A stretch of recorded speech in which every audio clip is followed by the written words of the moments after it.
Hey there Foxy gamers, welcome to my full year 1 min-max guide for Stardew Valley.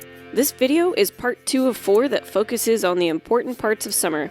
Make sure you've watched part 1 of this series before following this guide, as there are some important tips to follow to continue with the strategy I've laid out. I'll share with you what I think are the most important points, as well as things I wish I had done differently. Regarding crops, make sure on day 1 of summer you have enough money to buy 200 hop starters. Beyond that, use your remaining gold to buy blueberries, a few melons, and at least 1 tomato seed for the community center. Prioritize planting the hops, then blueberries, then everything else, including whatever mixed seeds you have in storage.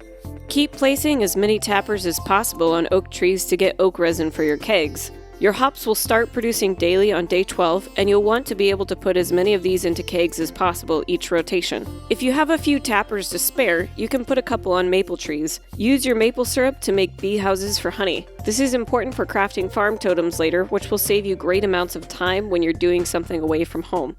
Start making as many kegs and preserves jars as possible, prioritizing kegs. Pickle all your vegetables grown in spring and summer except for hops and wheat. Save all of your fruit for kegs except for hot peppers and all berries. Hops and wheat go in the kegs, and hot peppers and berries are better in the preserves jars. Use your kegs to make strawberry wine until day 5 of summer. Since wine takes about 7 days to finish, you'll want to make sure the kegs are freed up for whenever you start harvesting hops. You're likely going to get incredibly behind on making hops since you'll be harvesting 200 of them a day, but you'll have plenty of time to catch up in winter when you're not growing crops outside of the greenhouse. Unless you're absolutely strapped for cash, don't sell any of your artisan goods until you have level 10 farming and can get the artisan skill. Then sell away. There's no reason to hang on to any of your booze or preserves at this point unless you want to give them as gifts to villagers. You'll have plenty for completing the community center later. Right now, money is the most important. Work on getting a couple house upgrades so that you can place all your preserves jars inside instead of taking up space on your farm. Place 1 preserves jar on the porch of your house so you can see from the outside of it when your jams and pickles are done. Make sure to harvest any weeds you come across in the mines. Once you go to the skull caverns, there won't be any weeds, and you'll be wanting a lot of fiber for growing trees quickly on your farm. I recommend not selling your rubies and instead exchanging them all for spicy eel at the desert trader. The luck and speed boosts are invaluable when you start going to the skull caverns. Every few days, do some forestry on your farm. Chop down any fully grown trees that are blocking young trees from reaching their last stage. Make sure the area around your trees is clear of debris and grass so that your trees can do some multiplying on their own. Prioritize using your tree fertilizer on trees that are in stage 1 or 2 of growth. I liked using the map area to the north of my farm for placing kegs. It's not a place that NPCs walk through, so you don't have to worry about them getting removed, and that way you save space on your farm. I also put a few in the pathway to get there so that I could see when my products were ready without having to travel to and from that section of the map. Check the traveling cart every Friday and Saturday for hard-to-get items such as red cabbage, rabbit's foot, truffle, or duck feather. If you have the spare cash, I also recommend buying a rare seed every time you go, as it will net you huge profits come fall. Make sure to start saving up mats for teleportation totems. These will save you great amounts of time later. Whenever you go to the traveling cart or secret forest, take either a beach or mountain totem with you and use it as soon as you've finished gathering hardwood. I saved a few potatoes for hash browns and processed corn into oil so that I could make Dish of the Sea to help with catching difficult fish. This was a personal choice, so if you feel you don't need the fishing bonus, you can pickle all the potatoes instead. Whenever it's a sunny day and you don't need to go to the mines, go fishing at the ocean.